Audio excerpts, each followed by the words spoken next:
Veja no ICL Notícias, segunda edição. Na mira do STF, Xandão autoriza a investigação de Carla Zambelli por ligação com os atos golpistas do 8 de janeiro.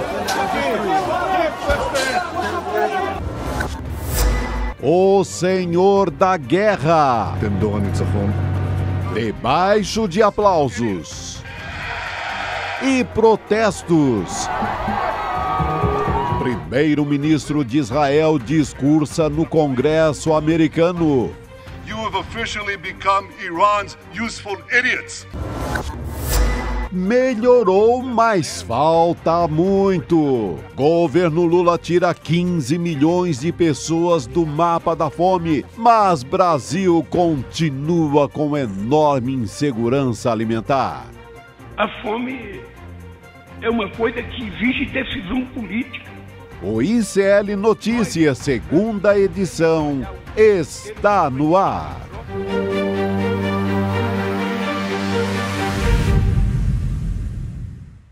Olá, boa noite a vocês. Sejam todos muito bem-vindos e bem-vindas ao ICL Notícias, segunda edição. Hoje nós vamos falar sobre o relatório da ONU sobre a fome e todas as articulações do governo Lula no G20 para acabar com a desnutrição. No cenário internacional, hoje foi dia de protestos nos Estados Unidos, porque o primeiro-ministro israelense Benjamin Netanyahu discursou no Congresso.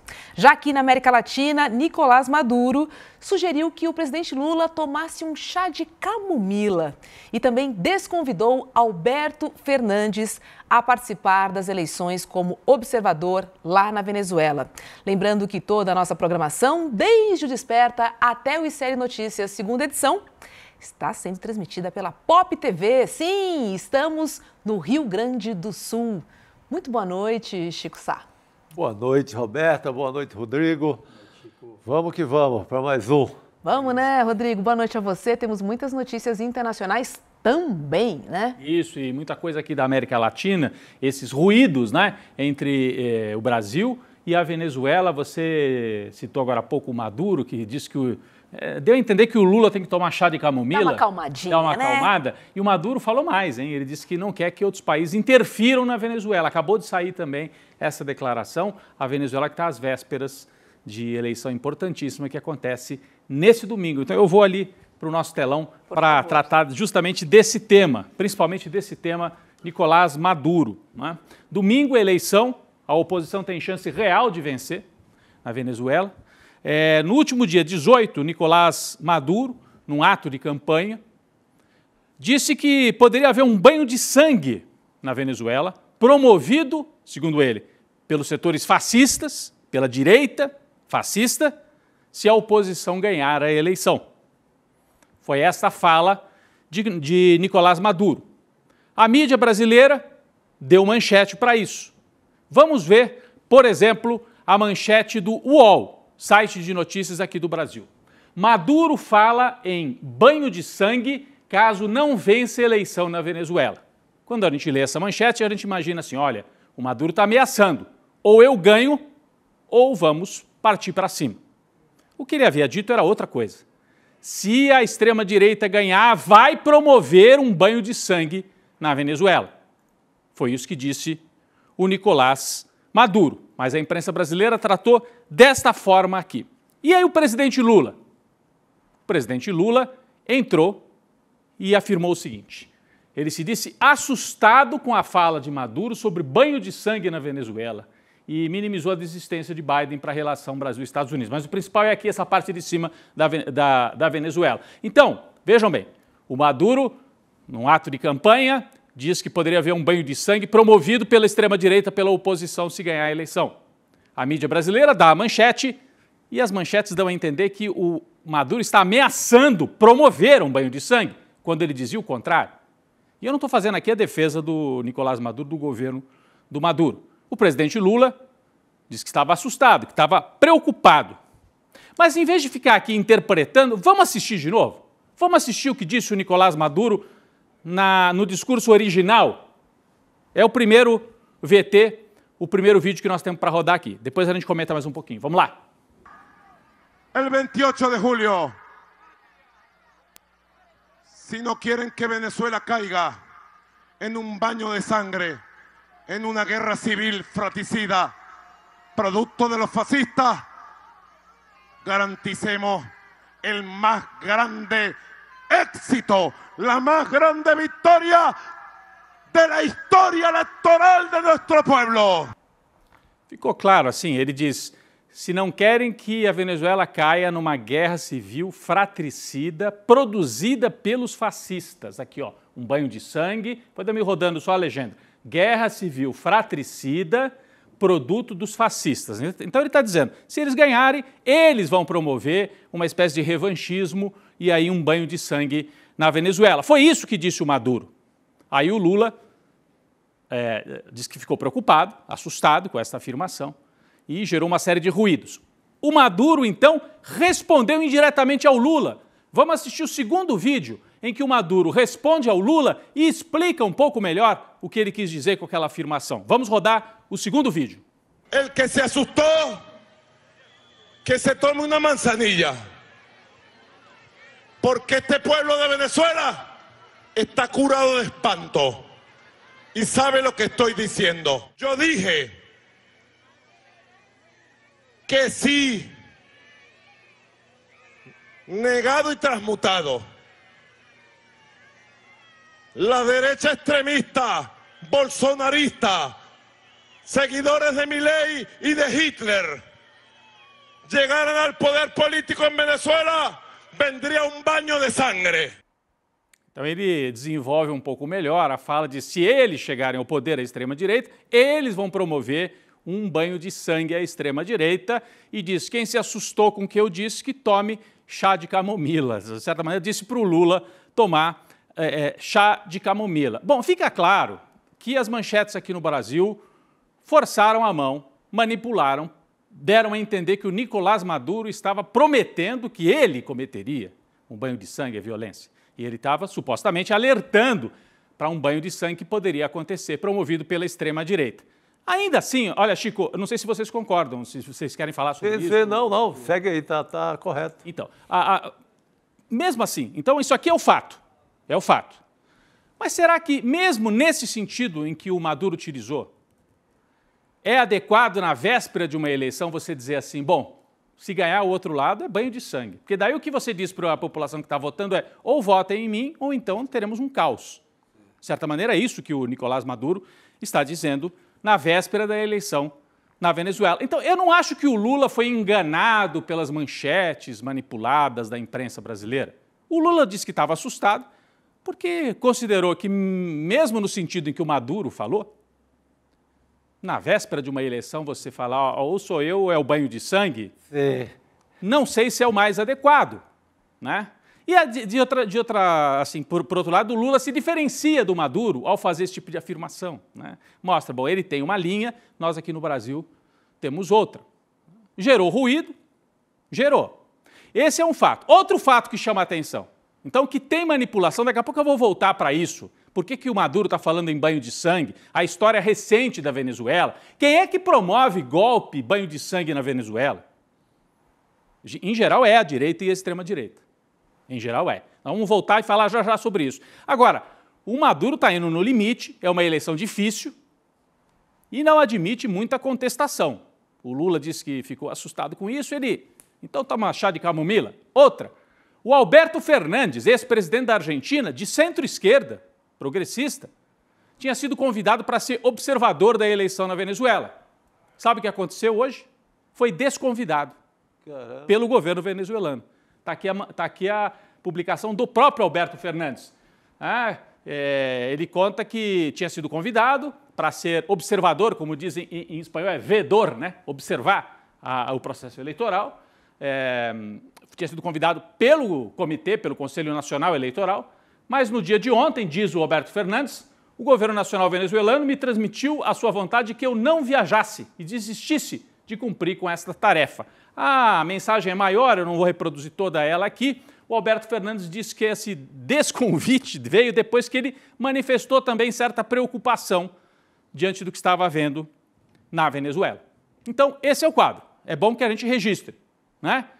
o governo da Venezuela desconvida um presidente que é um presidente também progressista, de centro-esquerda, um ex-presidente da Argentina. Ou seja, Maduro está precisando de um chá de camomila. Também. Para acalmar e baixar o tom, né? E a direita venezuelana, principalmente, também está precisando tomar chá de camomila, porque, gente, se alguém promove golpe, por que o Maduro está falando de banho de sangue, de golpismo, de fascistas?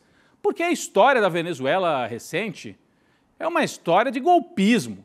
E quem promove o golpe? Não é o Nicolás Maduro e nem o Hugo Chávez, que foi o presidente anterior da mesma linha política que a dele.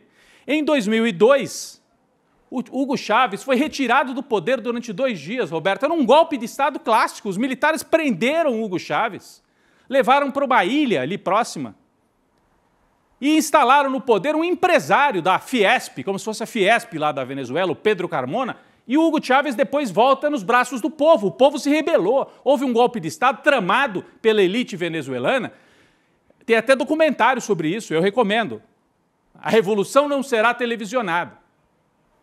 Como é que os venezuelanos conseguem resistir e virar, e trazer o Hugo Chávez de volta. A revolução não será televisionada. É muito bom esse documentário, né? Excelente esse documentário. Então, repito, golpe de Estado contra o Chávez, promovido pela direita venezuelana, pelos empresários, que agora também apoiam um candidato lá em oposição ao Nicolás Maduro. O Chávez sobreviveu, repito, porque o povo desceu os morros ali em Caracas, cercou o palácio e falou, tragam o presidente de volta. E aí, o Pedro Carmona, tem até foto dele aqui, eu separei, não sei se deu tempo da nossa equipe trazer aqui, um empresário assumiu o poder assim, na maior cara de pau. Não é que foi assim, o presidente da Assembleia ocupou provisoriamente o poder, não, tiraram o Chávez e trouxeram um empresário. Então é disputa na Venezuela, se trata da disputa pelo petróleo venezuelano. Quem vai controlar a riqueza maior da Venezuela, que é o petróleo, a maior reserva de petróleo, uma das maiores do mundo, a maior das Américas. A PDVSA, a empresa estatal venezuelana, que Hugo Chávez, quando virou presidente, passou a utilizar os ganhos da PDVSA para financiar uma série de programas sociais e usar a PDVSA não só para a elite que estava acostumada a se apropriar dos ganhos da PDVSA, mas setores mais amplos da população venezuelana. Então, se alguém entende de golpe de Estado na Venezuela, é a extrema-direita. Depois o Hugo Chávez morre, o Maduro assume o poder. E vocês se lembram que a oposição não aceitou o Maduro e nomeou um presidente autoproclamado chamado Juan Guaidó, inventado, esse aqui, ó, o Juan Guaidó, um jovem inventado pelos Estados Unidos e pela oposição de direita, que falou, não, a gente não aceita o Maduro, tem o presidente autoproclamado, ele tentou governar, fazer uma espécie de governo paralelo. Ele pediu que os Estados Unidos mandassem recursos, remédios, comida em caminhões contra a vontade do governo do Maduro, e esses caminhões ameaçaram invadir o território da Venezuela. Foi uma espécie de tentativa de invasão com apoio dos Estados Unidos. Eles promoveram uma balbúrdia aqui no Brasil. A extrema-direita venezuelana invadiu a embaixada venezuelana em Brasília para tirar de lá o pessoal que era do governo do Maduro. Então, são golpistas. Golpistas da época do Pedro Carmona, em 2002, que derrubou o Chávez por 2 dias e depois tomaram o contra-ataque. E golpista é esse Guaidó, presidente autoproclamado. Não sei por onde anda o Guaidó. Não sei por onde anda. Então, e teve também uma tentativa de assassinato do Nicolás Maduro. Nessa disputa entre Guaidó e Maduro, teve tentativa de invasão da Venezuela por caminhões nas pontes ali, na divisa da Colômbia com a Venezuela. E isso aqui, ó, num evento público. Olha isso, os seguranças trazem ali o colete, a prova de balas, os escudos. Havia um drone preparado para atacar o Nicolás Maduro. Então, tentativa de assassinato.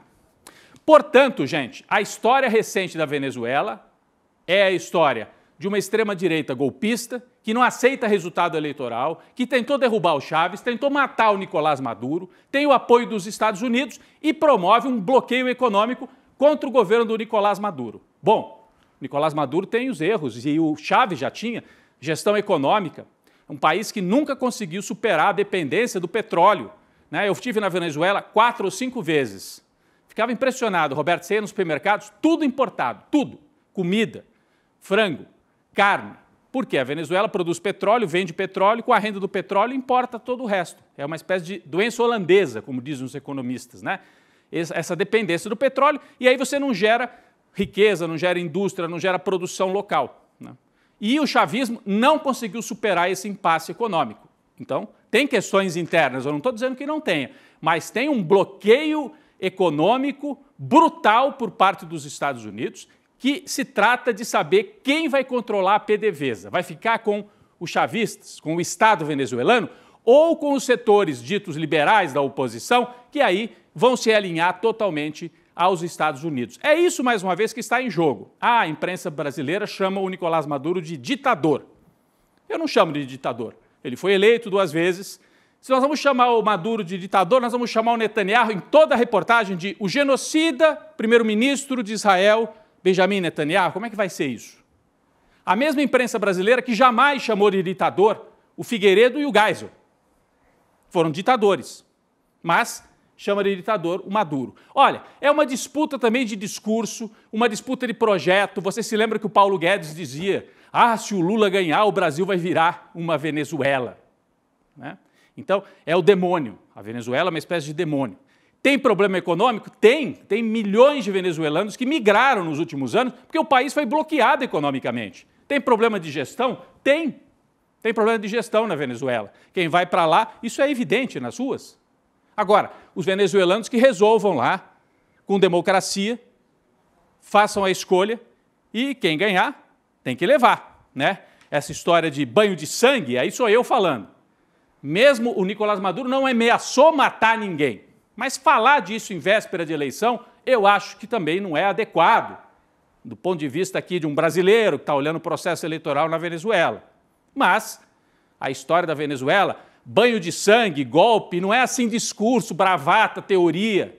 Eles vivem isso desde o começo do chavismo, no dia a dia. Uma oposição que invade as embaixadas, como fizeram aqui no Brasil, que ameaçou matar o Hugo Chávez, que ameaçou matar o Maduro. Então, isso é um fantasma presente no dia a dia, não é uma invenção só do discurso do Nicolás Maduro. Eu espero que a Venezuela vote em paz no domingo e que consiga escolher, e quem vencer, né, tenha paz para governar. O que a gente não pode é ter nada parecido com o que o Brasil teve. Então, geralmente, na América Latina, quem não respeita resultado de eleição é a direita, é a extrema-direita. Foi assim aqui, no 8 de janeiro. Quem é que foi rezar para pneu na porta de quartel? Foi a extrema-direita bolsonarista. Quem é que tentou derrubar presidente na Venezuela? Foi a extrema-direita venezuelana.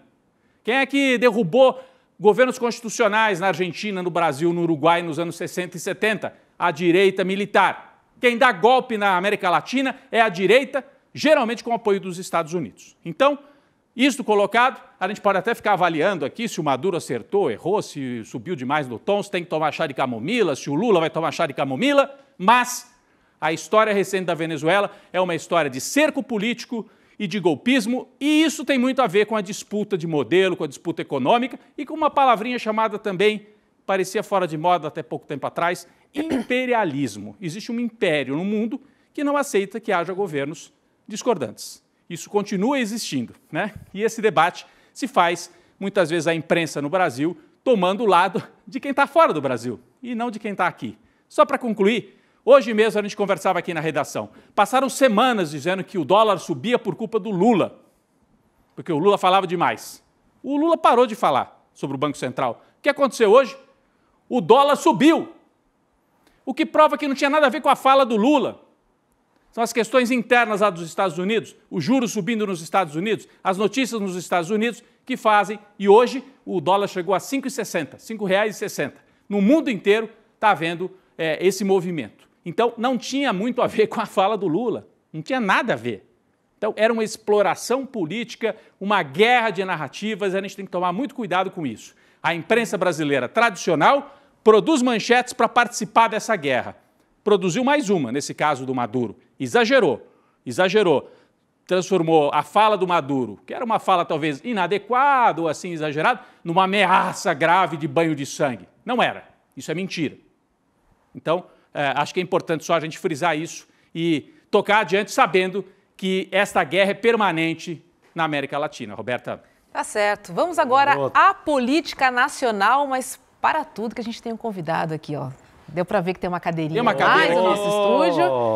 E eu vou anunciar, olha só, dropando do Desperta aqui no nosso estúdio. Seja bem-vindo, Leandro Demore. Obrigado. Olha a beca do cara, meu. Que elegância, hein? É complicado, né? Eu vi o Rodrigo ontem de terno, pensei a Roberta vai estar lá. Que elegante. Boa noite. Boa noite, seja bem-vindo. Obrigado, Demore. Bem-vindo. Obrigado. Olha só, vamos falar dos nossos causos aqui, porque no Brasil a extrema-direita segue enroscada na justiça. Mais um caso, né? Olha essa, o ministro Alexandre de Moraes autorizou a Polícia Federal a investigar a deputada Carla Zambelli por ligação nos atos golpistas do dia 8 de janeiro. Zambelli teria intermediado a viagem de uma influenciadora à Espanha para tratar de um suposto financiamento da Venezuela para movimentos políticos de esquerda. A Venezuela, sempre é o demônio, a Venezuela. Não é? Tá tudo ali, ó. A PF diz que a influenciadora passou informações para Anderson Torres, você lembra? Ex-ministro da Justiça de Bolsonaro, envolvido até o pescoço, né, no caso do dia 8 de janeiro, onde também foi encontrada a minuta do golpe, lembra? Na escrivaninha dele, perto das fotos da família. E aí, falando sobre Carla Zambelli, Leandro Demore, podemos dizer golpista também nesse caso? Olha, essa agenda internacional do bolsonarismo é um capítulo a ser descoberto ainda, né? A gente tem o Eduardo Bolsonaro viajando e voltando com o famoso pendrive, lembra dessa história? Que ele viajou, pegou um tal do pendrive e tal, Dubai, e fotografou, né? Em Dubai, isso. A gente tem viagens dos Bolsonaros para a Argentina para ficar em contato com aquele Fernando Serimedo, que foi aquele cara que nas eleições de 2018 publicou um vídeo colocando as urnas em dúvida. A gente tem viagens deles para a Alemanha, a gente tem viagens deles para Portugal, a gente tem esse influenciador português que já é a terceira vez que vem para o Brasil. Na primeira vez fez todo um teatro, porque foi parado pela Polícia Federal e não conseguia entrar, etc. e tal. Depois liberaram o cara na manifestação do Bolsonaro em fevereiro, na Paulista. A gente tem essa viagem da Carla Zambelli para a Espanha, tem uma conexão internacional. Uma rede, né? Evidente, é uma rede, a gente não sabe o quanto disso é legal, o quanto é ilegal e o quanto é, como se diz na linguagem de internet, né, Chico, trollagem. A gente não sabe se o cara tá tirando onda, se não tá, se postou a foto do pendrive para encher o saco, se não postou.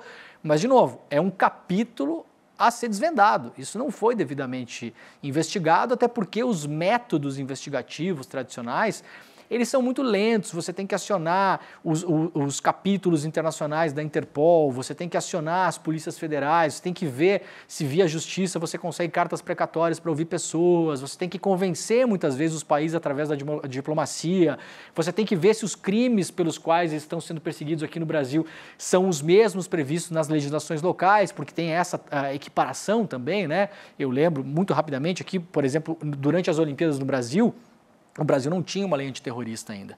E descobriu-se com o Wikileaks que os Estados Unidos conseguiam fazer com que a Polícia Federal aqui no Brasil prendessem estrangeiros no Brasil. Como nós não tínhamos uma lei antiterrorismo, eles forçavam um pouco uma cooperação com a Polícia Federal para prender essas pessoas com acusações sobre outros crimes.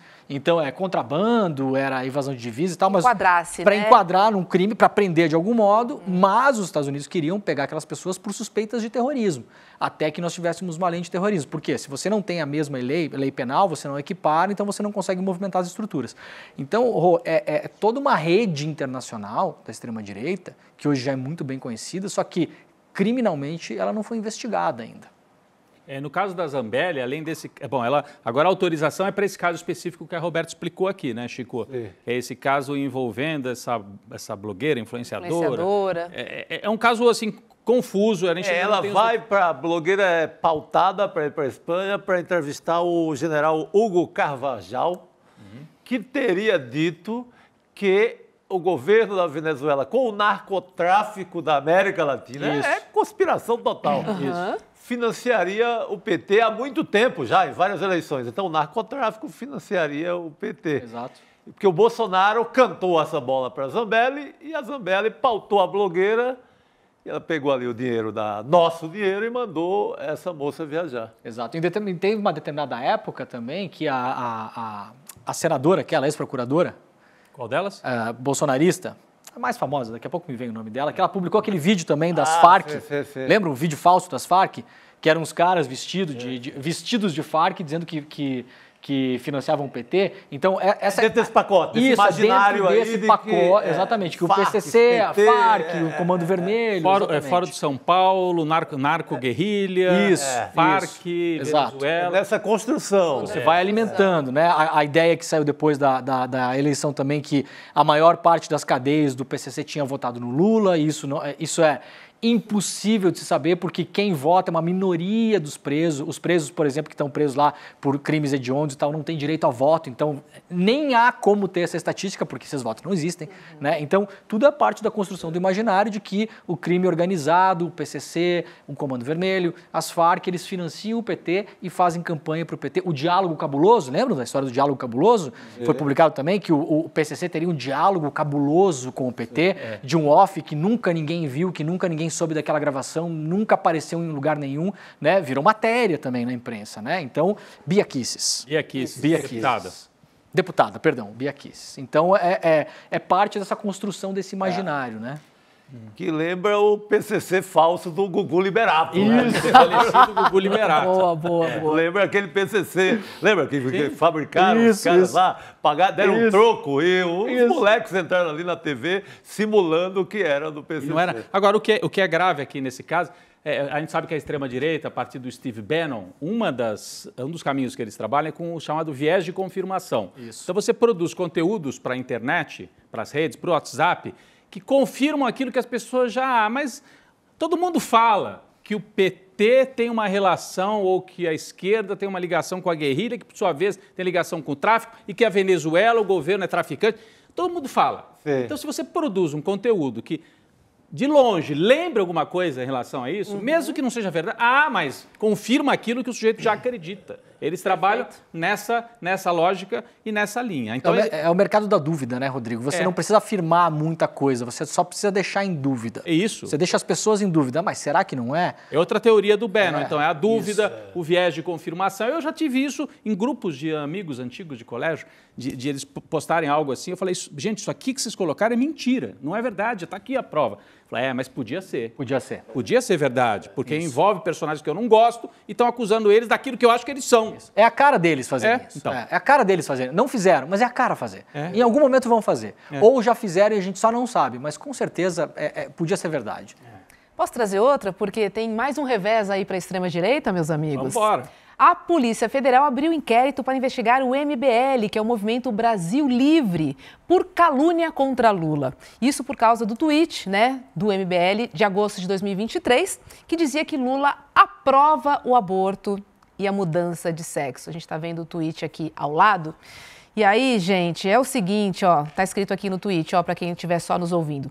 Lula aprova aborto e mudança de sexo. MBL News, Ricardo Almeida e Mateu alguma coisa. Então, temos aí, a PF trabalhando bastante, dessa vez investigando o MBL contra o presidente Lula. Isso aí já era um repeteco, porque ele já insistiu nesse. Agora vai dar em alguma coisa, pelo menos uma investigação. Serve para, pelo menos, baixar um pouco a bola dos caras e nada mais.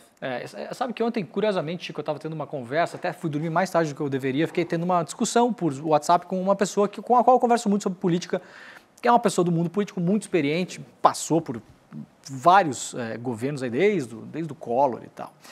E essa pessoa estava me falando, a esquerda tem que achar um caminho, porque essa questão dessas pautas que são muito polêmicas, veja o negócio do Elon Musk, né? O Elon Musk deu uma entrevista essa semana dizendo que a grande raiva dele contra os progressistas é porque a filha dele fez se não me engano, uma cirurgia de mudança de sexo ou de gênero, enfim, não sei exatamente o caso, mas aquilo ali gerou uma raiva dele porque ela era muito adolescente. E eu falei, cara, mas... quem na esquerda fica defendendo que criança mude de sexo? Tá daí, eu falei, me dá uma frase de um ministro do governo nesse ano e meio, de um deputado. Eu falei, vocês da direita que falam que a gente fala. É isso. É um não assunto, é uma não coisa. E daí o reforço da convicção. Essa postagem do MBL é justamente isso. É isso. O Lula aprova a mudança de sede. Mas aprova mesmo? Eu não sei, mas deve aprovar. Isso. Porque ele é presidente de esquerda, né? O Lula nem é tão de esquerda. Diferentemente das falas de Bolsonaro, né? Isso. Porque a gente consegue provar. Porque Exato. a gente tem, né? Tá explícito ali. Exato. Exatamente. Mas foi o desafio que eu fiz ontem. Eu falei, cara, esse governo, ele é um governo de centro e com um monte de ministros de direita. Sim. Eu falei, me diz um ministro que está falando das pautas identitárias que tanto incomodam. Aí ele falou, isso aí causa divisão na sociedade. Aí eu falei, fulano, eu pesquisei para escrever um livro que eu escrevi, muito nos jornais brasileiros do século XIX.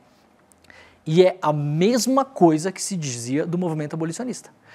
O movimento abolicionista causa divisão na sociedade. Então, o problema não é a escravidão.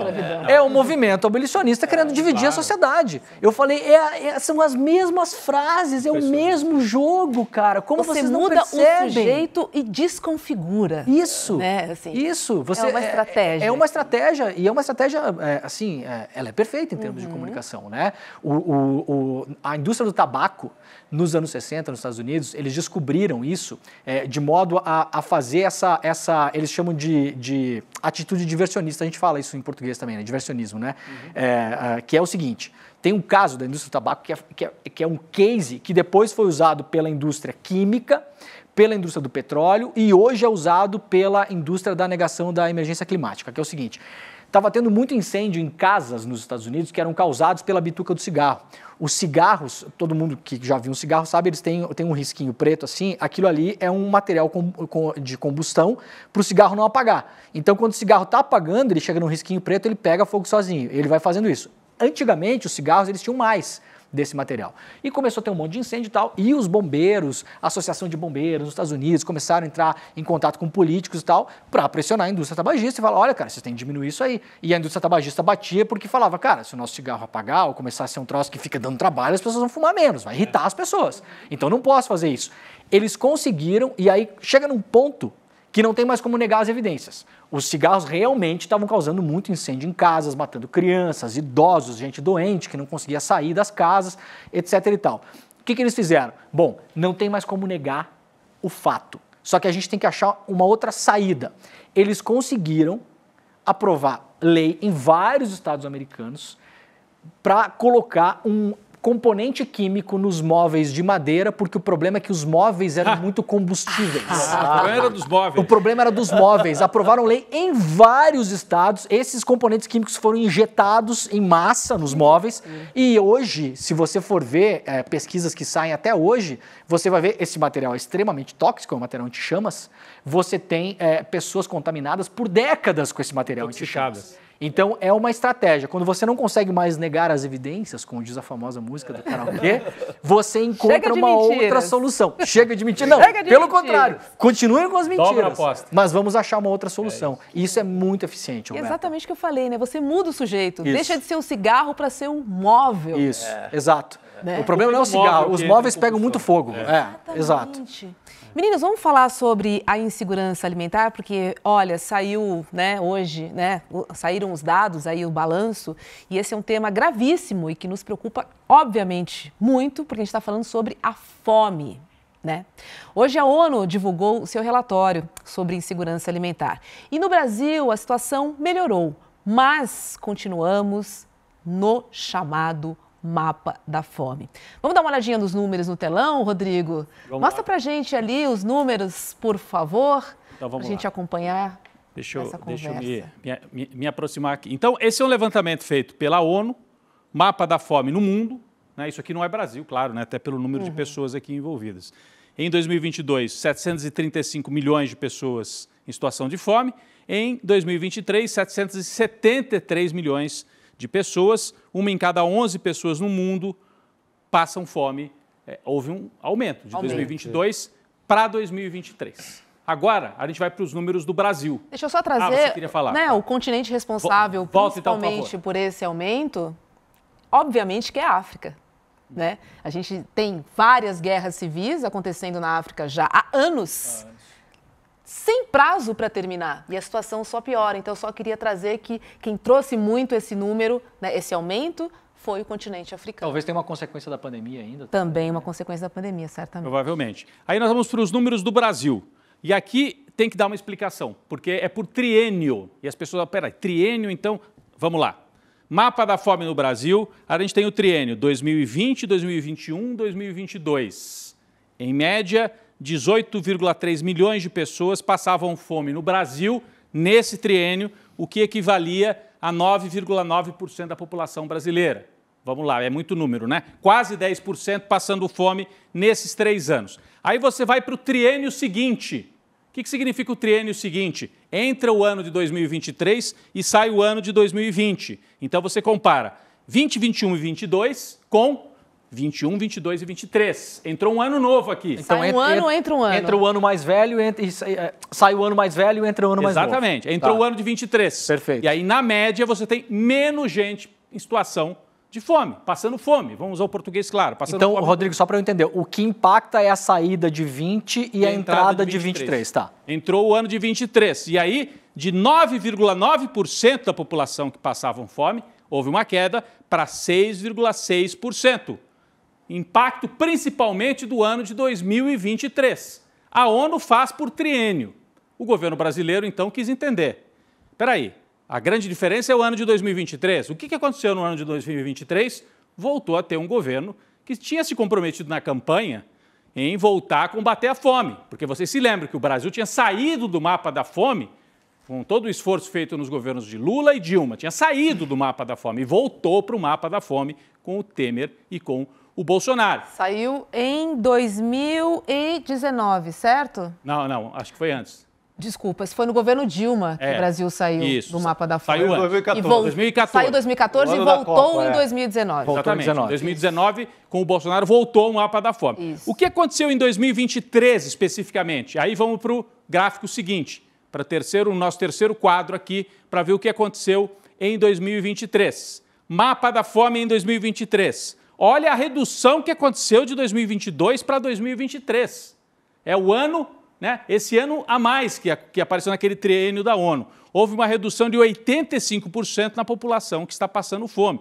2,5 milhões em 2023, já no governo Lula, contra 17 milhões em 2022, no último governo do Bolsonaro. Isso, gente, vamos também falar que em 2022 ainda o governo Bolsonaro investiu aquele dinheiro do Auxílio Brasil na saída ali da pandemia e mesmo assim tinha muita gente ainda passando. Não, na eleição, né, bombou Bolsa Família, né, derramou dinheiro nisso. Derramou dinheiro, mas só foi fazer efeito mesmo a partir do governo Lula, a consolidação das novas políticas sociais, quando a gente ainda tem 2,5 milhões de pessoas no mapa da fome. Então, é um caminho, mostra que nós estamos no caminho para, de novo, e talvez mais rápido do que da outra vez, sair do mapa da fome. Se seguir nesse mesmo trajeto, nessa mesma velocidade, a gente deve sair mais rapidamente do mapa da fome, o que é uma boa notícia. Vai ser uma grande conquista de novo, né? Exatamente. Então, boa. E olha, esses números todos saíram no mesmo dia em que Lula lançou, no Rio de Janeiro, a Aliança Global contra a Fome e a Pobreza, bandeira do Brasil no G20, que é o grupo que reúne as 20 maiores economias do mundo. A proposta é dar dimensão internacional no combate às desigualdades. E Lula se emocionou, né, ao falar da fome e disse que a fome é uma decisão política. Vamos ver. A fome, ela não é uma coisa natural. A fome é uma coisa que exige decisão política. Nós, governantes, não podemos olhar o tempo inteiro só para quem está próximo de nós.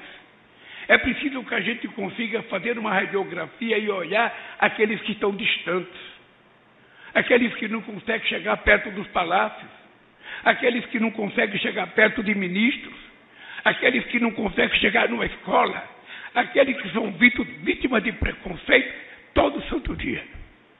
Essa gente precisa ser olhada.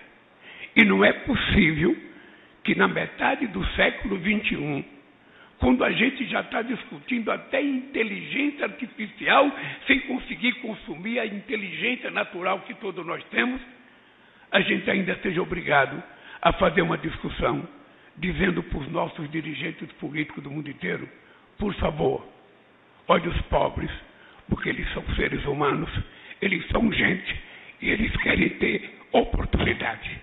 Muito obrigado pela presença de vocês. Muito obrigado. E sim, né, meninos? A fome é uma decisão política. Afinal de contas, é onde se distribui essa riqueza, né? E aí Lula vai num geógrafo, médico e sociólogo pernambucano chamado Josué de Castro, que em 1945 escreveu a Geografia da Fome, que é que é o cara que faz pela primeira vez essa denúncia. A fome não é desígnio de Deus, não é natural, a fome é uma questão política. Essa frase vem desse livro. Olha só, os anos 40. Caramba. E a frase ainda vale, né? A história desse livro ainda vale. É forte isso, é forte a fala do Lula ali no G20. E eu, assim, os números que a gente mostrou aqui, às vezes fica parecendo, é muito número do que vocês estão falando, mas é brutal, né, gente? É muita gente. É muito rápido se você tiver decisão política de combater a fome, se tiver recursos. E a verdade é a seguinte, o Brasil, felizmente, tem recurso. O Brasil não é um país assim, porque se fosse um país que está ali, não tem de onde tirar uma situação dramática, a gente tem economia, a gente tem estrutura, a gente tem como. A gente exporta, não falta comida, o que falta é distribuição. É isso, então, é uma decisão política de fato, né? E vamos lembrar que foi muito rápido também para a gente ir daquela conquista, que era sair do mapa da fome, para entrar na fila do osso. Vocês se lembram da imagem da fila caminhão da fila do osso no centro do Rio de Janeiro? Gente, e as pessoas lidaram com aquilo quase, sabe o que é? Precisou fazer um ajuste. A ponte para o futuro do Michel Temer. Deram o golpe na Dilma para isso. Né? Para gerar um exército de desesperados, de desempregados. Outro dia, tem tudo a ver com a discussão macroeconômica. Outro dia, o Campos Neto, numa entrevista, deixou escapar. Perfeito, eu lembrei nós estamos com um problema, viu? É muita gente com emprego. Aí os salários aumentam. Isso. Porque a pessoa desesperada na fila do osso aceita qualquer trabalho. O Marx falava sobre isso. Claro, exército de reserva. Né? Você tem que ter pessoas desempregadas ou com salários muito baixos, loucas para assumir qualquer coisa. Né? Agora, só um comentário mais assim... Até o Lula sempre fica muito emocionado quando ele fala de fome, né? Porque ele passou fome. Você vê que ele está emocionado ali, né? E realmente deve ser uma coisa que bate nele. Eu lembro muito do meu pai quando eu vejo o Lula falando de fome, porque o meu pai também passou fome na adolescência e na infância, né? Tinha um pai muito cruel e tal. Meu pai sempre contava uma história do pai dele, que quando tinha bife e tal, se sobrasse, eles poderiam dividir entre os irmãos. Meu pai ficava sempre muito, até alterado quando falava nisso na época. Né? E o Lula fica muito emocionado quando fala isso também, né? Então, aquela história do Obama, vocês lembram quando o Obama fala que o Lula é o cara? Tem uma reunião antes, acho que é a primeira reunião que o Lula é convidado, do G7, então, a época G7, e aí o Lula conta essa história que ele chegou lá e primeira vez presidente, pensou, cara, o que eu vou falar com esses caras? Era o Sarkozy, a Angela Merkel, não falo inglês, nunca vi essa gente e tal, e disse que ele estava muito nervoso, e a chave que virou nele no momento que ele olhou para todos eles e pensou justamente isso, mas eu passei fome. O único que passou fome ali fui eu. De diferente deles. Né? Eu tenho, essa é a minha verdade, essa é a minha diferença. Né? Mas sabe, Demori, eu estou pensando aqui uma coisa, o Lula passou fome e lembra disso e fica conduído. Porque tem gente que passa por isso. Não é todo mundo que transforma isso numa visão humanitária. Coletiva, né? Verdade. Tem gente que passa por isso e fica recalcado. Eu passei, agora os outros que se danem. Agora eu vou ter que ajudar? A minha família passou fome. Agora eu não vou ficar ajudando os outros. Essa gente passa porque é vagabunda. Porque é vagabundo. Então... a tal da meritocracia. Então tem o dado pessoal, que acho que é importante, mas tem também uma chavinha que é você ter eu não sei se isso é politização, acho que isso é mais... do lado humano e familiar mesmo. Ter alguém em casa que te fala, meu filho, presta atenção nisso aqui, o dia que você puder fazer pelos outros, faça. Porque não é legal o que nós estamos passando aqui. Então, eu acho que vem de uma coisa familiar mesmo. A mãe, né? Ele fala tanto da mãe, deve ser isso. Porque o pai não foi, né? O pai dele era um pai muito complicado, o pai do Lula. Então é isso, né? Juntou a experiência com alguém que encaminhou para um lado humanitário e depois a experiência política. Ver que, bom, isso aqui... Geografia da fome, né? Começar a entender que havia gente que pensava o Brasil e explicava. Não passou fome porque está escrito, porque Deus disse que você tem que passar fome. Tem como Eu lembrei de Maria Carolina de Jesus, né? Que ela dizia, o Brasil precisa ser dirigido por uma pessoa que já passou fome. Porque ela é sensível à fome. E na favela do Canindé. Exatamente. Uma visionária. Tem uma questão política, só para fechar um pouco o discurso, que é o seguinte. O Brasil... e o mundo produzem muito mais alimentos do que é o necessário. A questão, como você falou no começo, é distribuição.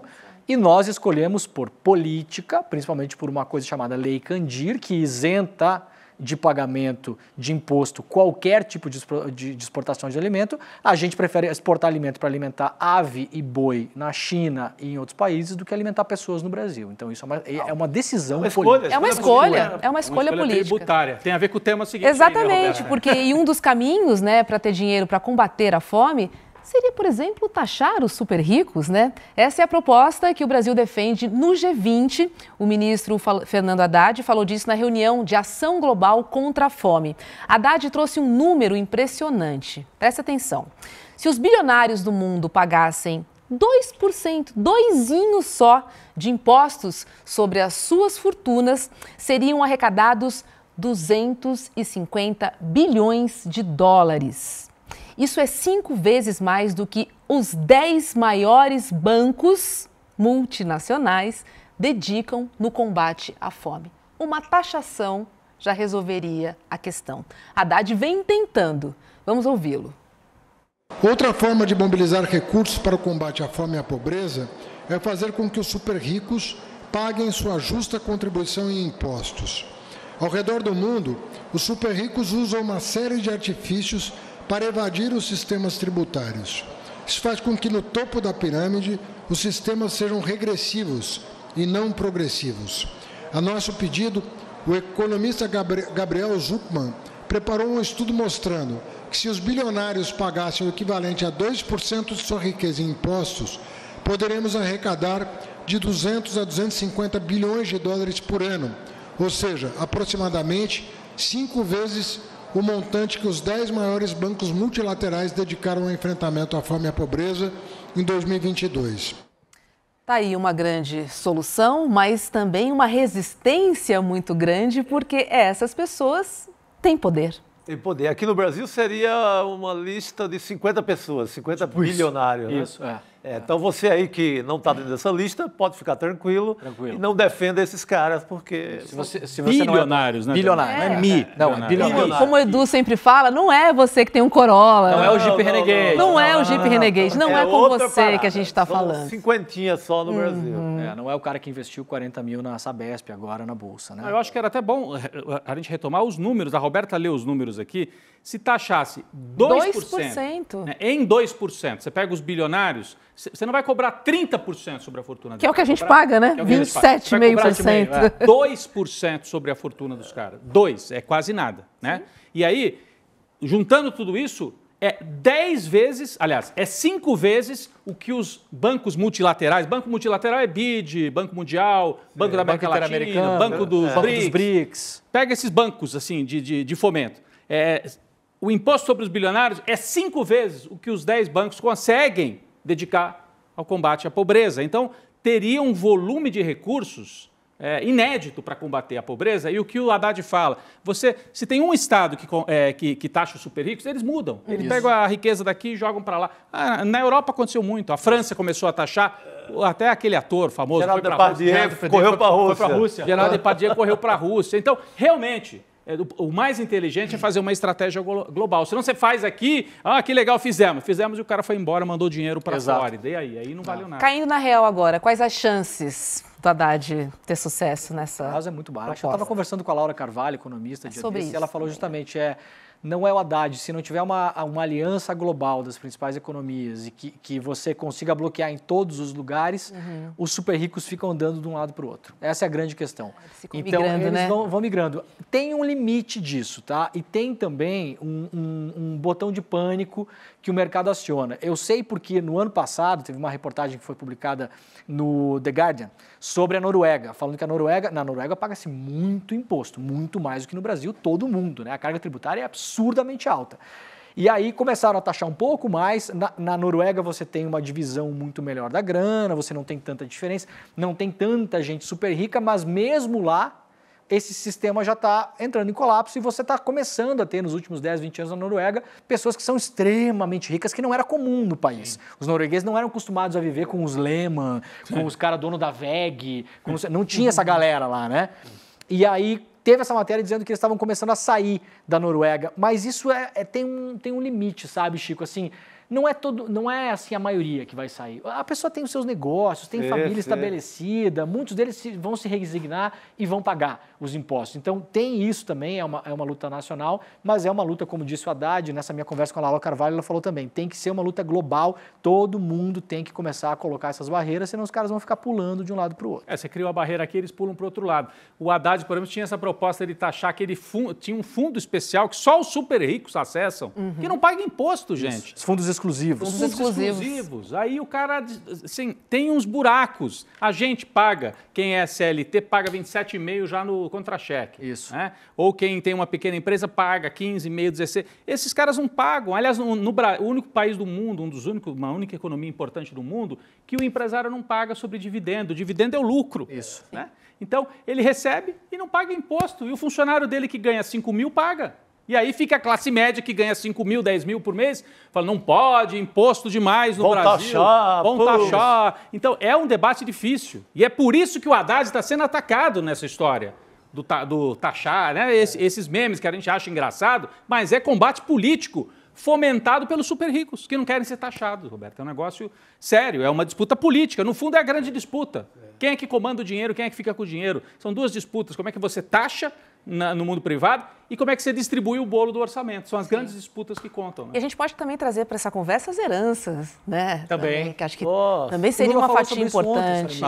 Falou, né? Que nos Estados Unidos, quando você morre, o imposto sobre a herança é 40%. No Brasil, acho que é 6%, uma coisa assim, né? Aumentou nos últimos anos, mas ainda é muito baixo.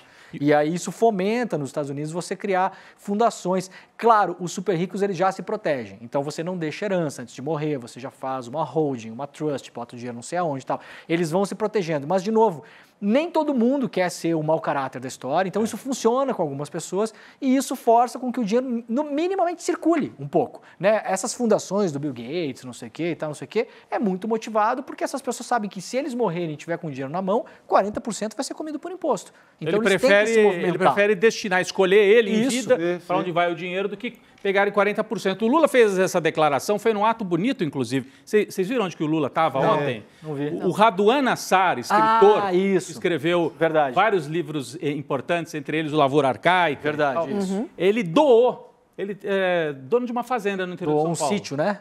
Não é uma fazendona. É um sítio, mas é uma terra, vai.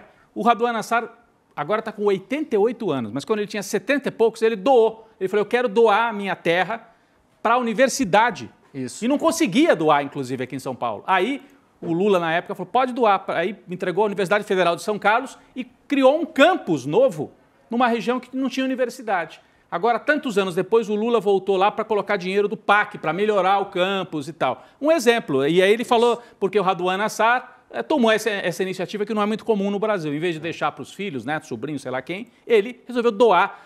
E, gente, eu postei essa história nas minhas redes e entraram os bolsonaristas dizendo absurdo! Doar para o Estado que rouba da gente. Eu falei, não seja ignorante, meu querido. Não está doando para a universidade. Está doando para a universidade. Pelo amor de Deus. A gente viu até na semana retrasada, pouco tempo atrás, 2 ou 3 semanas atrás, um professor da USP, ou do Unicamp, também da USP, né? Exatamente. Ele tinha uma fortuna, né, que era um terreno desses que hoje, se você colocar 5 torres e um prédio, valia acho que 200 e poucos milhões de reais, e ele falou, não, eu não tenho herdeiros, eu não me sentiria mal com esse dinheiro, e deixou para a universidade. Deixou para a Universidade de São Paulo. Um gesto bacana. Professor a vida inteira, falou, vou retribuir a universidade. Eu tive uma carreira na universidade, ganhei de herança. Ele falou, não me sinto... Não foi com trabalho, né? Ele ganhou com herança. Né? Isso. E olha, a gente não está falando de taxar toda a herança ainda. Se você quer deixar um pouquinho para o seu filho, você deixa. E é muito dinheiro. 1% não faz cócegas.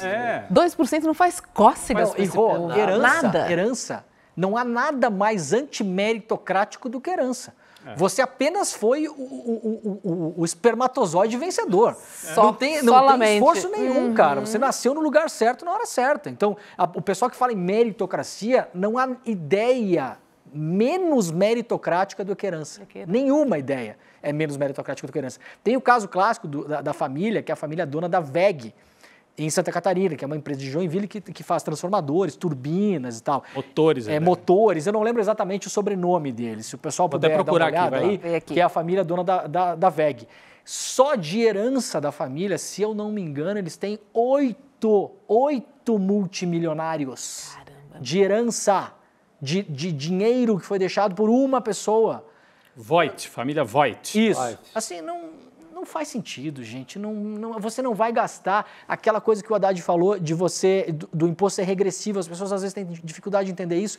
E é muito simples, Roberta. Se você ganha R$ 1.500 e compra uma água por R$ 4,00, aquela água é R$ 4,00 de 1.500. Se você ganha 150 mil, é 4 de 150. Então chega um ponto quando você tem muito dinheiro, porque tinha essa ideia de que, principalmente nos Estados Unidos, até os anos 70, nos anos 80, com o Reagan tinha a ideia do gotejamento, né? Que é, se você deixar os ricos acumularem dinheiro lá em cima, o dinheiro vai gotejar para baixo na economia. O Delfim Neto no Brasil. Falava isso. Deixa o bolo militar. Tô esperando cair até agora aqui, ó. Isso. Nada. Só que chega num ponto que o cara, ele tem tanto dinheiro, o cara não, ele não vai comprar, por exemplo, o cara vai comprar uma cama, a cama mais cara que tem no Brasil, o cara vai lá comprar, tudo bem, o cara foi lá, pagou R$200 mil uma cama, tá? Eu tô chutando aqui. Esse cara não vai comprar 5 camas, 10, 15, 20 camas. Pega o exemplo da terra, da reforma agrária. Por que a reforma agrária é multiplicadora? Não é só a terra. Se você tem uma terra muito grande com uma pessoa, você tem uma casa, uma geladeira, uma TV, um micro-ondas, um sofá. Se você tem 5, você tem 5 TVs, 5 sofás, famílias, 5 camas, né? 5 geladeiras, 5... Então, é um cálculo absurdamente simples de fazer. Só que ninguém quer... Olha o pau que o Haddad tomou quando ele tentou tirar a desoneração fiscal da folha de pagamento de 19 setores da economia, entre eles a imprensa. Entre eles a imprensa. Não é uma luta fácil, não. É verdade. Vamos ficar de olho, né? Porque a esperança é a última que morre, nesse caso especificamente, porque a gente sabe que é muito difícil, mas eu acho inteligente essa tentativa internacional, porque vai cercando essa galera, vai cercando. Ô, Roberta, eu acho assim, que a gente falou de 2 assuntos, né? Falou das estratégias da extrema-direita, um pouquinho antes, né? Para quem chegou agora. Falou um pouquinho antes como a extrema-direita aposta, às vezes, em contar meias-verdades ou viés de confirmação. E qual a saída para isso, né? A saída é política pública, né? Assim, porque diante disso aqui, a fome reduzindo, melhorar um pouco a vida das pessoas, tudo bem, tem uma parte da sociedade que ainda assim está bombardeada e vai ceder ao encanto das mentiras, das fake news. Mas um pedaço vai ver a realidade batendo à sua porta. Né? A fome está diminuindo, está tendo mais emprego. É aí que você consegue combater também. O Lula tem a impressão que aposta muito nisso, na questão da economia ainda. Né? As pesquisas dizem que onde Lula vai forte, 2 salários mínimos para baixo. É quem está vendo esse impacto. Está sentindo a diferença. Quem está sentindo, né? Conseguiu negociar a dívida no programa lá do Desenrola. Exatamente. Conseguiu fazer a poupança agora no programa Pé de Meia, que tem o filho na escola, que vai fazer uma poupancinha para entrar na universidade. Eu acho que essas pequenas coisas, de novo, quando você faz o cálculo do programa Pé de Meia, você tem um filho na escola, vai chegar no final do ensino médio, quando ele for entrar na universidade, ele vai ter uma poupança lá de 12, 13, 14 mil reais. Alguém que pode estar nos vendo fala, cara, isso não dá para nada. Cara, a família que ganha 900 por mês, 20 mil reais é uma fortuna absurda.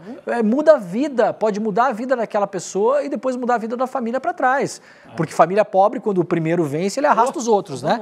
Esse é o mecanismo, né? Então, eu acho que essa galera que ganha muito pouco é a galera que na ponta já começou a sentir. Teve perdão de dívida de Minha Casa Minha Vida.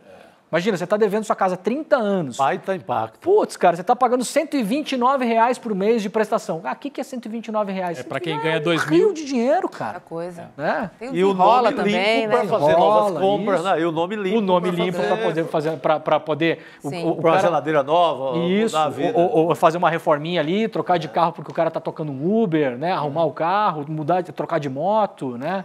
Tá certo. Demore! Muito bem. Tchau pra você, o papo tá bom. Tá bom mesmo. Mas volta aqui no estúdio, é tão gostoso poder olhar no olho, trocar a figurinha. É outra onda, né? Eu gosto quando também fica um pouco mais conversado, a gente lembra algumas histórias aqui também, né? Não fica só puramente a notícia, né? Trazer um pouco da experiência também, das impressões, né? Muito bom, gente. Obrigada. Boa noite pra você. Obrigado, gente. Valeu. Olha, gente, tem uma notícia boa. O governo federal apresentou hoje o programa Voa Brasil, que deverá proporcionar passagens aéreas de até R$200. A primeira fase será focada somente em aposentados do INSS. Cerca de 23 milhões de pessoas podem ser beneficiadas. Que bom, né? Porque essa história já vem vindo, mas agora parece que vai. Nossa, o Márcio França colocou isso em público há um tempão, né? Mas agora tá ele ainda era ministro, né? De Portos e Aeroportos. Ministro de Portos e Aeroportos. Sim. Ele mudou de pasta e agora que vai sair, né? Nesse primeiro momento, só para deixar claro, então, são os aposentados. Só aposentados né, por foco. enquanto, nessa primeira leva aqui do programa. Para ajudar também a, enfim, fomentar o turismo interno, né? De novo, R$200 é pouco para uma viagem, mas às vezes para quem ganha pouco, isso aí é a diferença entre o sujeito conseguir ou não fazer a viagem. Não, daqui a pouco vai começar aquele papo de novo da extrema-direita de que aeroporto virou rodoviária. Vai voltar aquele papo. Eu vou de Havaianas e tá tudo bem. Não impliquem comigo. Olha, um dos maiores nomes do PSDB, né, se não o maior nome, o ex-presidente Fernando Henrique Cardoso, não vai declarar voto em Datena na eleição de São Paulo. Estou falando agora do PSDB e da corrida eleitoral aqui em São Paulo. A apuração é do Estadão, na coluna da Rosiane Kennedy. Os tucanos devem oficializar a candidatura de Datena em convenção no sábado. Isso se ele for, não desistir. Ontem a gente falou bastante do Datena. A gente está aqui, né? Datena, que é o do calendário eleitoral, um dos atos sempre esperado é a desistência dele, né? Mas ele está teimando, mas eu não vejo ninguém, assim, do alto tucanato que seja a favor dele nesse momento. E também não vejo, aliás, nem o Alto Tucanato existe mais. Não existe mais. O Fernando Henrique... Vamos tacar real. O PSDB acabou, né? Está o Fernando Henrique no apartamento dele em Higienópolis, com dificuldades, inclusive, de se movimentar, não participa de reuniões, dizem que está com algumas dificuldades de se comunicar e tal. O Serra também, né? Vem mal de saúde. E o resto, o João Dória e o Aécio Neves... tocaram fogo, acabaram com o partido. Acabaram, implodiram. Morte matada. Morte matada. Olha, falamos de notícias internacionais agora, porque vem aí ela, Heloísa Vilela. Olha só, meu Deus do céu. Essa cadeira está quentíssima no dia de hoje, Elo. Que prazer receber você aqui nessa rodinha. Agora temos 2 meninas e 2 meninos. Tá? Boa. 50-50, tá achando o quê? Agora sim. Olha, vamos para as notícias internacionais, vamos para os Estados Unidos, porque o primeiro-ministro de Israel, Benjamin Netanyahu, discursou no Congresso dos Estados Unidos em meio a protestos e aplausos, com quase 40 mil mortos no conflito, que eu chamo de genocídio, né? Benjamin Netanyahu não mencionou detalhes sobre uma eventual negociação de cessar-fogo com o Hamas, que é o que todos nós estamos esperando. As ruas de Washington foram tomadas por manifestantes com placas contra Netanyahu.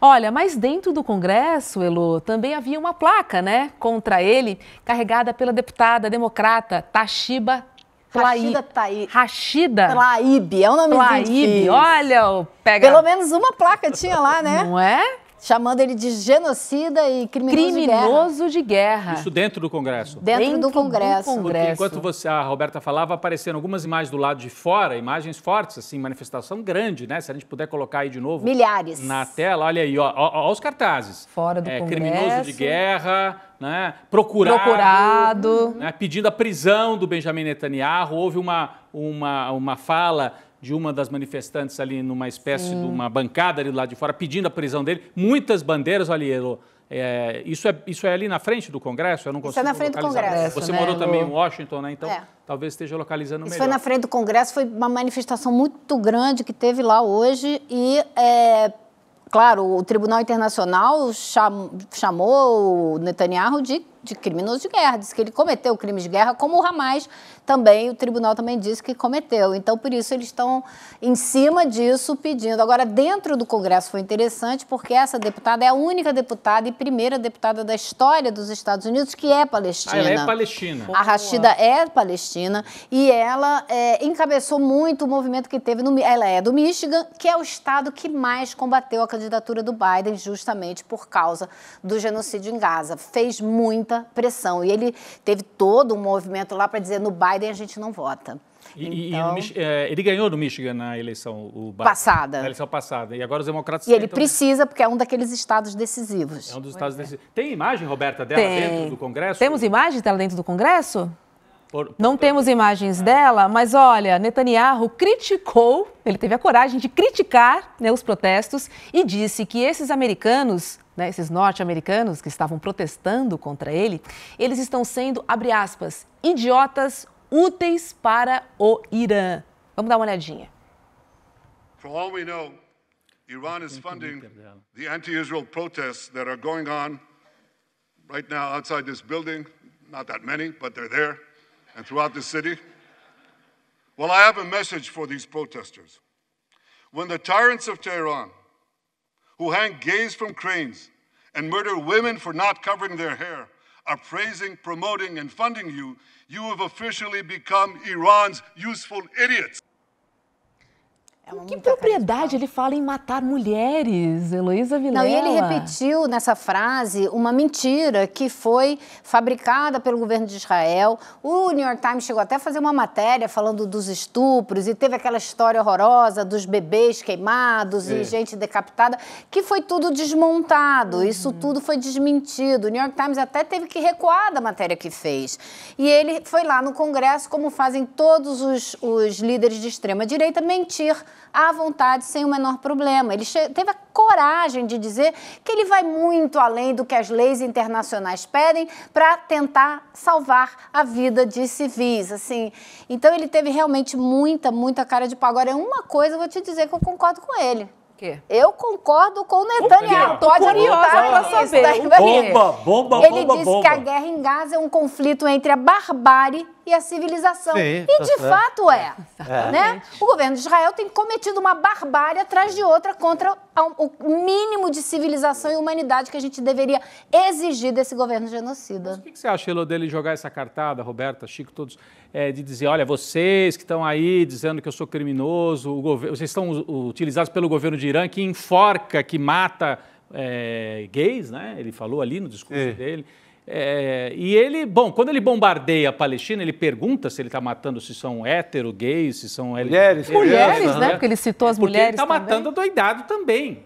Enfim, eu não entendo. Também não, né, Rodrigo? Porque não dá nem para fazer alguma equivalência, dá para fazer equivalência entre o governo do Irã e o que acontece dentro do Irã com o que ele está fazendo na Palestina. Massacre de 40 mil pessoas numa população de 2 milhões e pouco, quer dizer, Que a revista The Lancet outro dia falou que é muito mais. Do que 40 mil já. Muito mais. Então a gente não sabe, mas a gente sabe que é uma atrocidade, né? A gente sabe que é um genocídio. Então ele teve muita cara de pau, mas o triste é você ver que tinha apenas uma plaquinha dentro do Congresso protestando e ele foi ovacionado tempo por inteiro. democratas e republicanos. A plateia senta, levanta para aplaudir, inclusive os democratas. Mas eles foram coerentes, né? Se eles apoiam e dão dinheiro, por que não vão aplaudir? É isso. São Esse coerentes. é o problema. Esse é o problema. Certo? Exatamente. A gente tem o Twitter agora, Rodrigo, que você falou, né, da Rashida, porque ela publicou uma foto acompanhada de um palestino que perdeu mais de 150 familiares por ataques de Israel.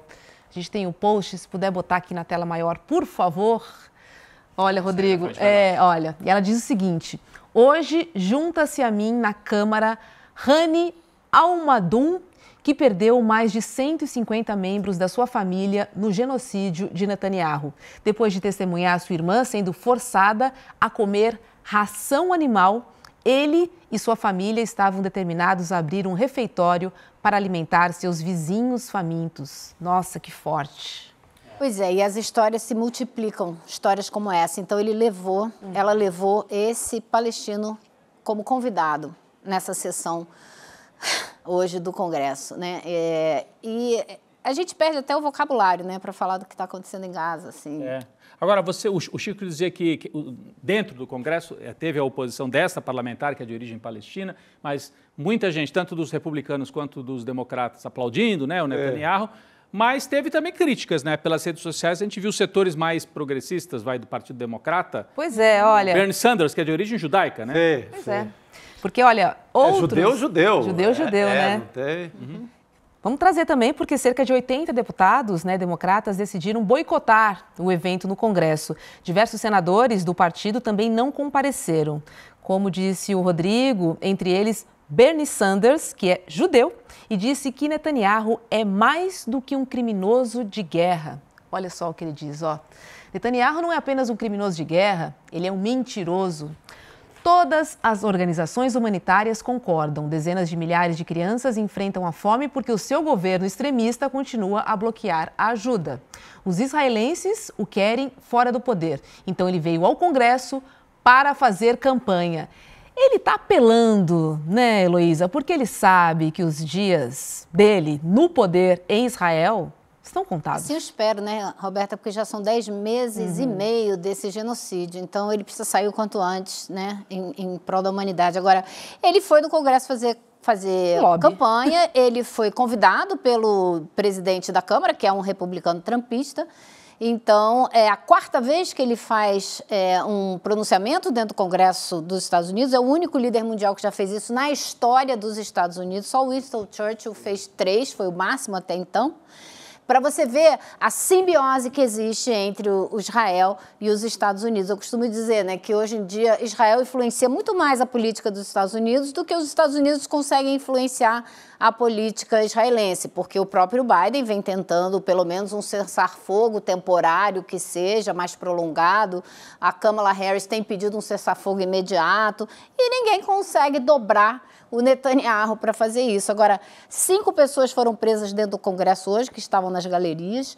E também hoje, as centrais sindicais, que representam mais da metade dos trabalhadores sindicalizados do país, soltaram um manifesto exigindo que os Estados Unidos parem de mandar armas para Israel e parem de colaborar com o genocídio. Ele já se encontrou com o Joe Biden? Não, vai se encontrar amanhã, por volta do meio-dia. E no fim da tarde, a Kamala Harris vai se encontrar com ele. E na sexta-feira, adivinha para onde ele vai? Para onde? Para a Flórida. Trump na parada. Vai se encontrar com Donald Trump no Mar-a-Lago, na residência. Ou seja, a máquina de guerra continua, seja quem vença quem vencer e por aí. Ele está jogando de todo lado, claro. Mas o grande aliado dele é o Trump, e ele hoje teve a coragem de elogiar o Trump 2 vezes dentro do Congresso, nesse discurso que ele fez de 53 minutos. Mas é curioso porque o Trump usa também a guerra contra o Biden, né? O Trump, em mais um momento, tentava, né, quando o Biden era o adversário, dizendo, se eu tivesse lá, já tinha resolvido esse problema e tal. Sim. Mas o Trump, se ganhasse, né, vou até bater na madeira aqui, mas se ganhar, vai trabalhar para interromper a guerra? Não, né? Não, vai trabalhar para dar uma enchurrada de armas para resolver de uma vez. Para resolver de uma vez significa acabar o massacre. O mais rápido massacrar mais rápido. Massacrar mais rápido. Essa vai ser a postura do Trump. Porque eles são parceiros. Ele discute, sim, se é correto ficar mandando tantas armas e gastando tanto dinheiro com a Ucrânia. Isso ele discute. Com a Ucrânia. Mas com Israel, não. Então... É complicado. Vamos para a Venezuela falar um pouquinho de Nicolás Maduro? Porque olha o que ele declarou, gente, agora há pouco. Temos fronteira e boa vizinhança com a Colômbia, Brasil e o resto do Caribe. E disse também, olha, ninguém deve se intrometer nos assuntos internos da Venezuela. Foi durante uma reunião bilateral com autoridades de Trindade e Tobago. Ele não citou diretamente, né, mas parece uma referência à polêmica de Lula. Mas o fato, Elo, é que ele fica cada vez mais isolado, assim. Isso é que eu achei ruim nessa fala do Lula, porque a política diplomática brasileira sempre foi de muito cuidado para não interferir em assuntos internos de outros países. Eu estranhei um bocado, te confesso, essa afirmação do Lula, fiquei preocupado. Achei que foi estranha essa colocação dele, porque ele sempre foi muito cuidadoso para não se intrometer. E o Maduro reagiu com muita veemência, né? Então criou todo esse atrito. E eu acho que ele está tentando dar um passo atrás, aí acalmar um pouco os ânimos na relação, mas, Elô, talvez. Mais cedo aqui a gente passou, no comecinho do programa, talvez valha a pena a gente até retomar isso, passou o vídeo do Maduro. O primeiro vídeo, né? Primeiro vídeo. Tem aqui, você acha que era legal passar de novo para a Elô comentar? A gente poderia ver o primeiro vídeo e depois o segundo, porque, na verdade, o segundo é um esclarecimento do primeiro. Isso, eu vi. Produção, a gente consegue passar o primeiro vídeo do Maduro? Então, vamos lá, aí a gente conversa. Aí a Elô comenta. Sida. El 28 de julio.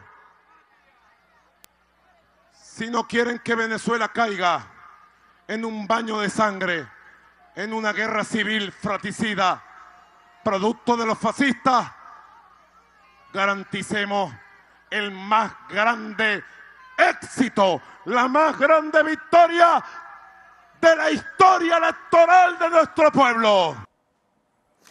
A situação dele tá difícil, né? Porque ele tá muito ameaçado de perder essa eleição pela primeira vez, assim, então... Mas observando o que ele falou, Elô, ele diz o banho de sangue promovido pelos fascistas. Sim. Né? Ele diz que se a oposição ganhar, a oposição de extrema-direita, pode promover um banho de sangue, né? É isso que ele fala. Que eles têm histórico, Tem né, histórico. Rodrigo? É o que eu tentei retomar aqui no começo do programa. Mas daí o Lula disse que ficou assustado com esta frase. Você acha que o Lula, entre aspas, foi enganado pelas manchetes um pouco exageradas da imprensa brasileira? Acho que o Lula não se pauta pela imprensa e pelas manchetes. Com a quantidade de assessores que já o foi cálculo presidente político tem. mesmo de ir nesse tom. O Lula, lembre-se que o Lula já tinha, uma semana antes, ele já tinha dito, não, eu acostumei a minha vida inteira, quando perdi a eleição, ia para casa, esfriava a cabeça, pensava, isso referindo-se ao Maduro.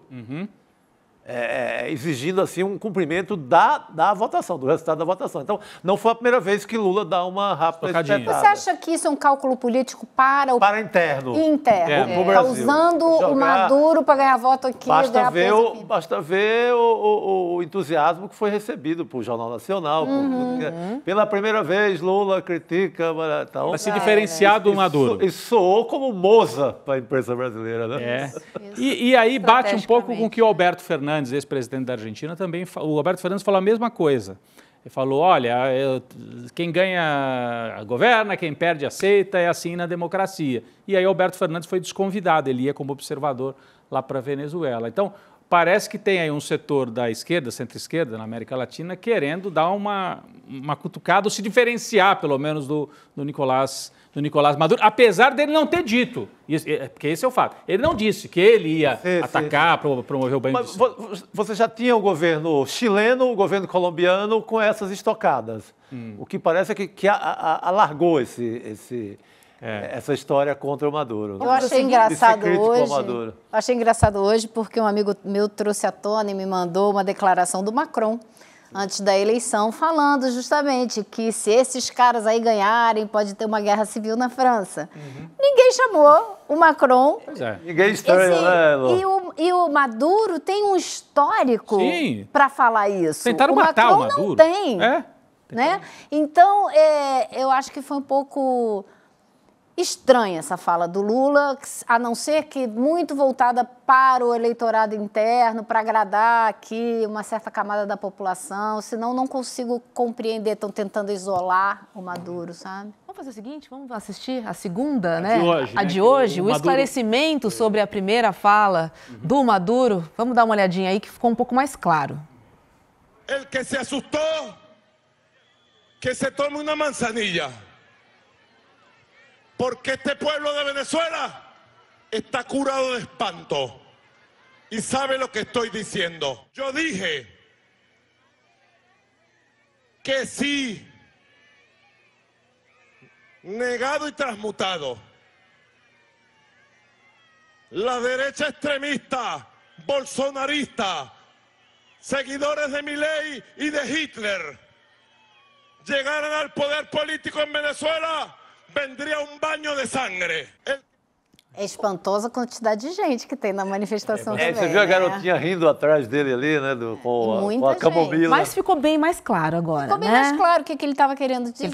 E ele chamou para perto dele o Lula, dizendo, olha, você tem esse pessoal aí para enfrentar, né? Os bolsonaristas. E bota Hitler e Milei, né? Milei e bolsonarista. Mesmo pacote. Elô, eu estava lembrando aqui no começo do nosso programa, as tentativas de violência e de golpe na Venezuela partiram sempre da direita. Em 2002, a tentativa aliás, chegaram a derrubar o Hugo Chávez, né? Você lembra o golpe de 2002, com participação da mídia e da elite? Colocaram um empresário no poder, o Carmona, né? Com participação dos Estados Unidos e do dono da empresa de televisão, né? Que se reuniram em casa e tal, combinaram o golpe. Que tem um documentário sobre isso. Depois o Hugo Chávez volta ao poder. Aí vem o episódio do Guaidó, Elô. O Juan Guaidó, produzido em Washington.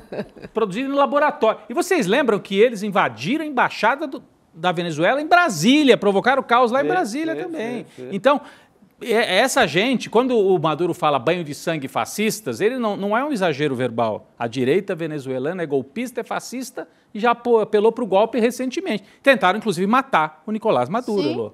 Então, tem esse contexto para a gente trazer também, né? Goste-se ou não do Maduro, quem tentou golpe na Venezuela nos últimos anos foi a extrema-direita. Foi a extrema-direita, que não gostava dos resultados das eleições, né? Então. Agora, olha só, Nicolás Maduro também atacou as urnas eletrônicas brasileiras durante o comício. Precisa ser falado também. Claro. Ele simplesmente repetiu a mentira da extrema-direita de que a eleição no Brasil não é auditada. Vamos dar uma olhada. Que tenemos el mejor sistema electoral del mundo. Tiene 16 auditorías. Y se hace una auditoría caliente, como ustedes saben, el 54% de las mesas. ¿En qué otra parte del mundo hacen eso? En Estados Unidos es inauditable el sistema electoral. En Brasil no auditan ni un acta. En Brasil. E na Venezuela, será que a gente pode confiar no sistema eleitoral? Ele falou direto. Perguntou eu acredito que sim, tanto o sistema da Venezuela é confiável, o sistema brasileiro é confiável. Será respeitado também, Elô? Eu acredito que sim, não sei, não posso prever, mas eu acredito que sim. Hoje o filho dele, né, do Maduro, deu uma entrevista ao El País dizendo isso, que se o governo perder, ele simplesmente vai deixar que a oposição assuma. Enfim, a gente vai ter que ver. Agora, eu acho que, assim, em português muito claro, eu acho que o Lula pisou na bola na declaração dele, o Maduro também, com essa das urnas, foi horrorosa, né?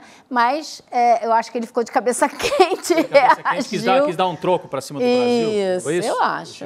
E foi ali na sintonia direto, animou o bolsonarismo, com essa fala totalmente maluca, né? Pois é. Não é auditado, pô, o sistema do Brasil é seguríssimo.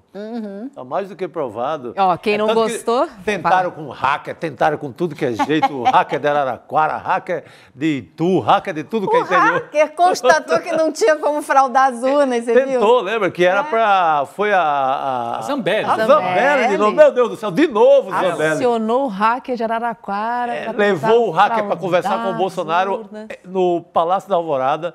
Tiveram lá, tomaram um café, o hacker voltou, enganou o Bolsonaro, né? Porque ele disse, não, deixa que eu vou conseguir.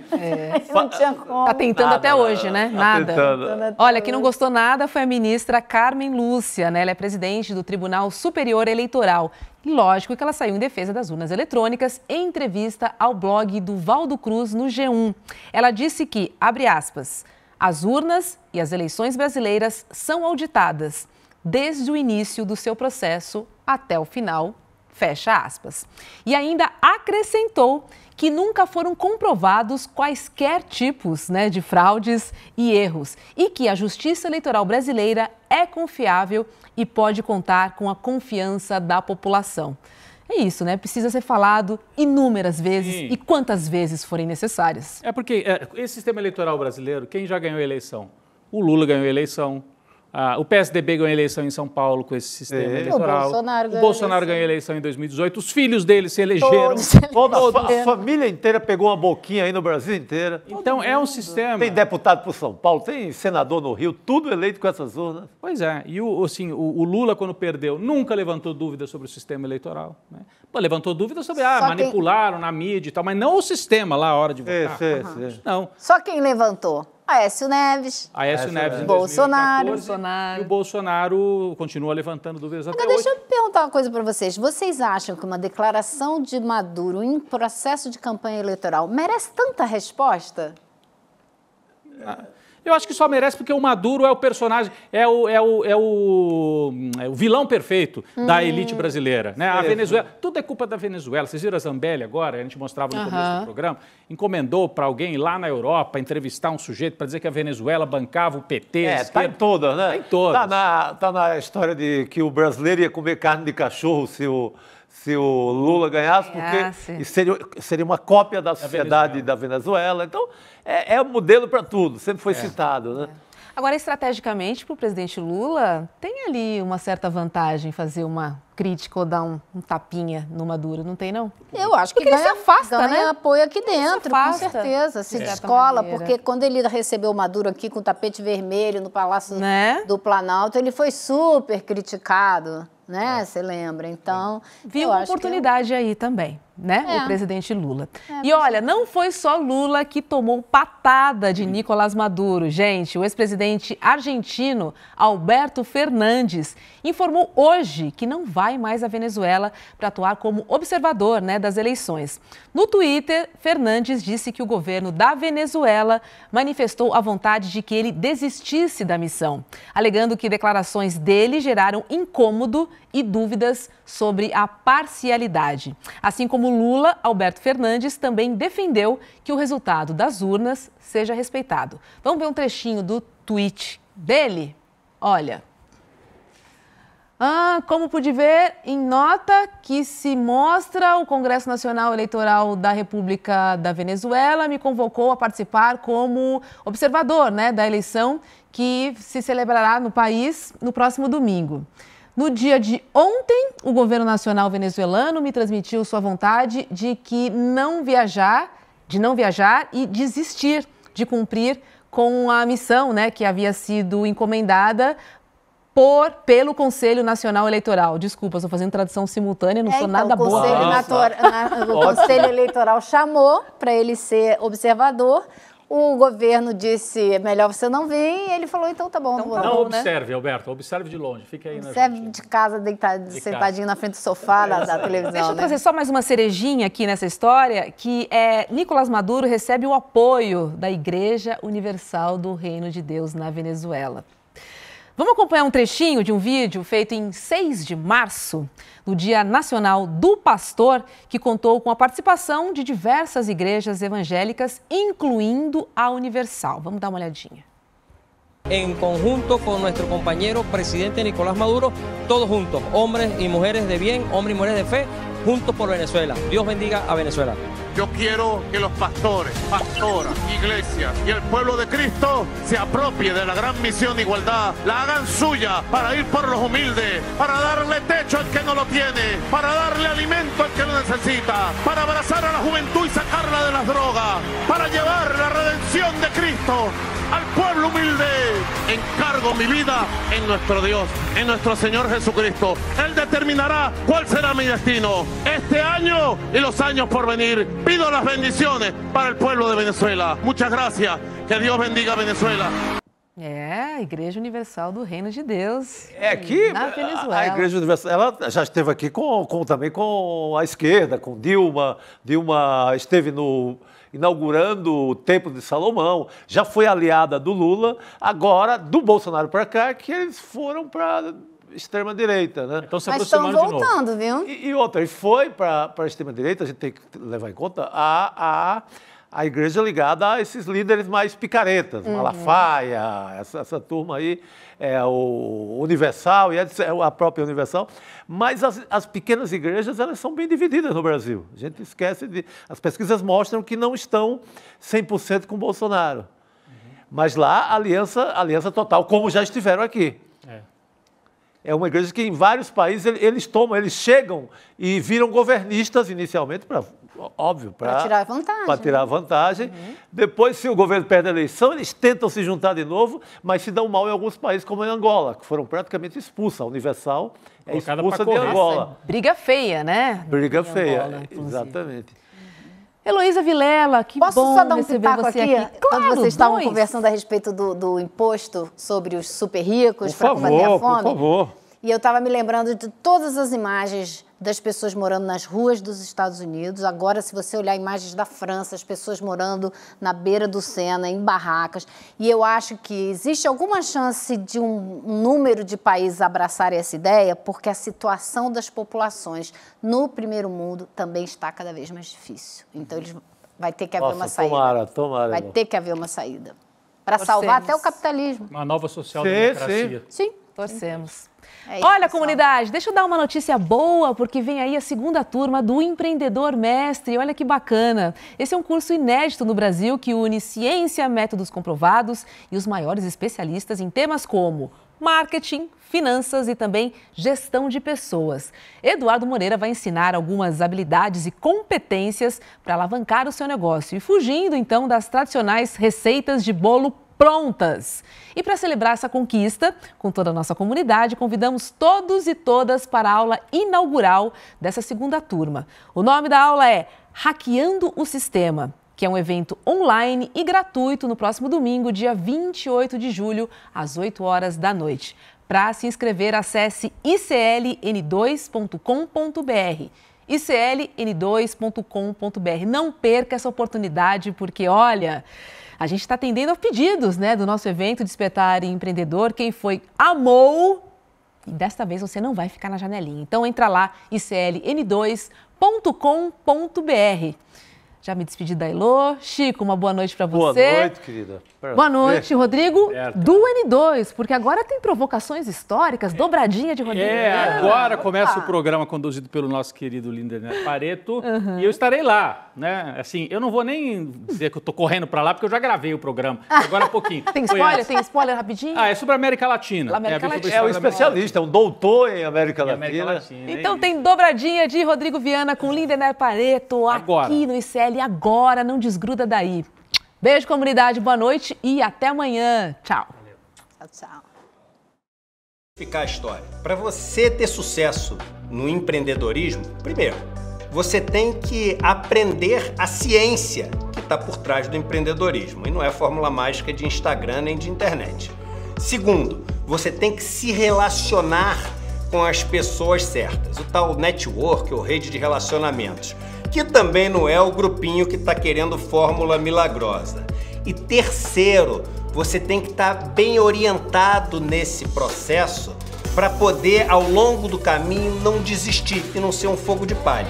Foi isso que a gente fez com o programa Empreendedor Mestre, que a gente lançou há poucos meses, que foi um sucesso estrondoso. Milhares de pessoas se inscreveram e hoje fazem parte de uma comunidade revolucionária que faz um monte de negócio entre si e aprende com os melhores professores e professoras do Brasil sobre esse tema. O sucesso foi tão grande que a gente resolveu lançar a segunda turma desse programa Empreendedor Mestre. E a aula inaugural, Hackeando o Capitalismo, onde eu ensino vários conceitos e práticas para você começar a aplicar na sua empresa ou na sua ideia já ali, logo depois da aula. Essa aula inaugural dessa segunda turma vai acontecer dia 28 de julho, um domingo às 8 horas da noite. Se inscreve agora e bora assistir, chama seus amigos e amigas para assistir também, porque vai ser incrível e a gente merece celebrar junto o surgimento dessa segunda turma. Um abraço e até lá!